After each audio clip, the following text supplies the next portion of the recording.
376/2 जिसमें आपने ये वाली बात कही है रक्षक भक्षक वाली, जिसमें government officer, armed forces, public servant, hospital staff, teacher और इंस्टीट्यूशन अगर उनके प्रेमाइसेस में होता है या उनकी कस्टडी में होता है तो उसमें सजा का प्रावधान 7 साल से बढ़ाकर मिनिमम 10 साल किया गया है। ऐसे छेड़छाड़ के लिए, इवन कलरफुल रिमार्क देने के लिए, जबकि हमारे पुरुष समाज ने बहुत मजाक उड़ाया कि हम किसी की अब महिला की तारीफ भी नहीं कर सकते हैं क्योंकि किसी को कलरफुल रिमार्क करते हैं, उसके लिए भी 354 सब सेक्शन ए है, मेकिंग सेक्चुअली कलर्ड रिमार्क्स, जिसमें 1 साल सजा का प्रावधान है कि कोई कलरफुल रिमार्क करेगा और प्रूव हो जाता है तो उसके लिए 1 साल की सजा का प्रावधान है। ये सब इसीलिए लिए गए हैं कि इनिशियल स्टेज पर ये चीजें रुक, एसिड के ऊपर है, एसिड फेंकना या कोशिश करना, आ जाती है ना कि खौफ तो लोगों में बैठ ही नहीं रहा है ना, अगर आप देखा जाए। जी निहाल जी। देखिए, मैं यहाँ पे एक बात जोड़ना चाहूँगा कि हमारा जो क्रिमिनल जस्टिस सिस्टम है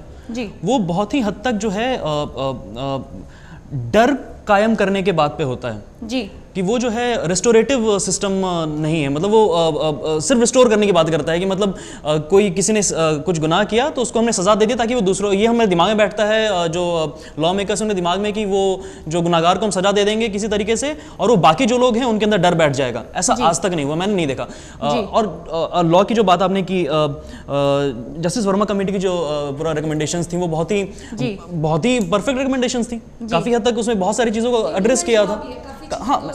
लेकिन बहुत 60-70% चीजें उसमें से इंप्लीमेंट हुई हैं जिसकी वजह से लॉ बनाया गया। जो नहीं हुई बहुत मेजर चीजें हैं, जो इंप्लीमेंट हुई बहुत मेजर चीजें हैं। अब बकायदा क्या है कि अब जैसे छोटा सा एग्जांपल देता हूँ, कुछ साल पहले बहुत ही हो हल्ला हुआ था कि रोड पे सिगरेट नहीं पीना है, ये एक लॉ है, जो पिएगा उसे पब्लिक स्पेस में, आपको पब्लिक स्पेस में स्मोकिंग नहीं करनी है। बकायदा आप रोड पे चल के देख लीजिए कितने लोग स्मोक कर रहे हैं, कितने लोग स्मोक के छल्ले निकाल रहे हैं और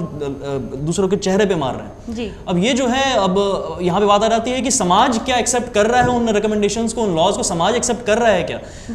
ये बहुत बड़ा मुद्दा है। और क्या है कि समाज को एक्सेप्ट कराने के लिए ना सिर्फ समाज जिम्मेदार नहीं है, इसके लिए जिम्मेदारी जो है उन लोगों की जिनको समाज चुन के अपना रिप्रेजेंटेटिव बनाता है, वो किस तरीके, सिर्फ लॉ बनाना ही लॉ मेकर का काम नहीं है। जो हमारे नेता हैं, जो भी हमारे पॉलिटिशियंस का काम सिर्फ ये नहीं है कि वो लॉ बना दें और उसके बाद वो बैठ जाएं आराम से। बाकायदा आराम से बैठना बहुत अच्छी बात है, लेकिन दिक्कत की बात क्या है कि आप आराम से बैठे और बाकी लोग वहां पे आराम और भी लोग कर रहे हो, वो अच्छी बात नहीं है। जी निहाल, यहाँ पर मैं आपको बताना चाहूंगी, कुछ टाइम पहले भी जब बात आती है इस तरह की लॉ बनाने की तो पुलिस यहाँ पर बिल्कुल भी सतर्क नहीं रहती है। पुलिस के सामने सब कुछ होता है लेकिन पुलिस अनदेखा कर देती है। लेकिन कुछ समय पहले दिल्ली में एक केस आया था, रेप की घटना नहीं थी, यहाँ पर कुछ लड़के जो थे बाइक स्टंट कर रहे थे तो उनको पुलिस वालों ने उन पे फायरिंग कर दी। ये कहाँ का इंसाफ था? क्योंकि वो स्टंट कर रहे थे तो उन पे फायरिंग कर दी। और इस तरह के जो मामले सामने आते हैं इसके लिए पुलिस कुछ नहीं करती है, बल्कि यहाँ पर वो खुद ही भक्षक बन जाती है। तो ये किस तरह की सुरक्षा है जो जनता को मिल रही है हमें सरकार की तरफ से? सुरक्षा बहुत ही अपने आप में बड़ा सवाल उठा देता है कि सुरक्षा जो है वो कहीं मजाक बन के हमारे पास आके रह गया है कि आप देख लीजिए कि अच्छा, एक और बात यहाँ पे कहना चाहूँगा कि जब पुलिस की बात आपने की, जब 16 दिसंबर का केस हुआ था तो अचानक से हमारे किसी ऐसा पहली बार मैंने देखा था कि अचानक से रातों रात मीडिया बहुत ही सजग हो गया था, सारे पॉलिटिशियन बहुत सजग हो गए थे, एक्टिविस्ट हम जैसे जितने भी थे हम बहुत सजग हो गए थे। और उस समय कुछ बहुत ही इंटरेस्टिंग लोगों ने कुछ रिपोर्ट निकाले थे और वो ये था कि स्टिंग ऑपरेशन कुछ किए थे, कुछ न्यूज़पेपर वालों ने जाके, बाकी कुछ न्यूज़ चैनल वालों ने किया था और पुलिस अधिकारियों के पास जाके, कांस्टेबल थे जो आपके SI थे, जो कि SHO थे, उनके बातचीत कुछ रिकॉर्ड करके न्यूज़ में काफ़ी न्यूज़ में थे। तो वो जो थे वहाँ पे क्या आता है कि उनकी जो मानसिकता थी वो बोल रहे थे कि लड़कियाँ डिजर्व करती हैं, कई सारे पुलिस ऑफिसर ने बोल दिया डिजर्व करती हैं। अब आप जितना भी सतर्क हो जाएं, जो आपका जिनको अकाउंटेबिलिटी, जो आपका सुरक्षा का जिनके ऊपर जिम्मेदारी है, अब उसके दिमाग में बैठा है कि नहीं ये जो है वो डिजर्व करते हैं, उनके वो कहीं ना कहीं जस्टिफाई कर रहे हैं कि इनको सजा देना है किसी ना किसी कारण से, उनके दिमाग के बैक ऑफ द माइंड बैठा हुआ है इस बात को। अब वो तो किसी भी कारण से हमने एड्रेस किया ही नहीं है कभी। जी, तो यहाँ पर ये बात निकल के सामने आती है कि यहाँ पर पुलिस, सरकार और प्रशासन हर किसी की जिम्मेवारी बनती है कि जो कानून बनाए जाते हैं उसको जिम्मेदारी से फॉलो किया जाए ताकि हमारे देश में इस तरह की घटनाएं लगातार सामने ना आए। कहा जाता है कि हिमाचल और उत्तराखंड में देवता निवास करते हैं। हिमाचल में विख्यात शक्तिपीठों में रोजाना हजारों श्रद्धालु आदिशक्ति जगदम्बा का आशीर्वाद लेने आते हैं, लेकिन लोग अपने घरों के आंगन में किलकारियां भरती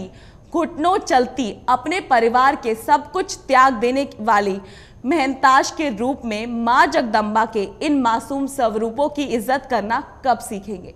नमस्कार, मुझे दीजिए इजाजत और मैं आप दोनों का भी धन्यवाद करना चाहूंगी हमारे इस कार्यक्रम में आने के लिए।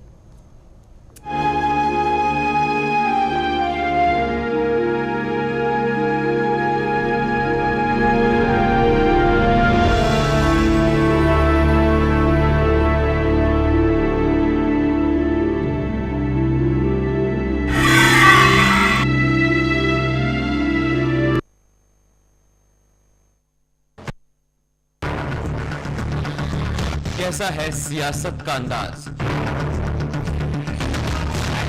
कैसा है बदलाव का मिजाज, उठती रहेगी आम आदमी की आवाज,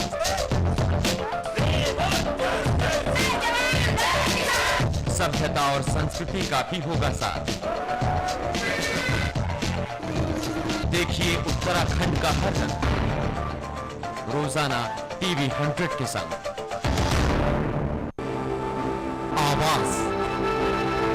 जो दब ना सके,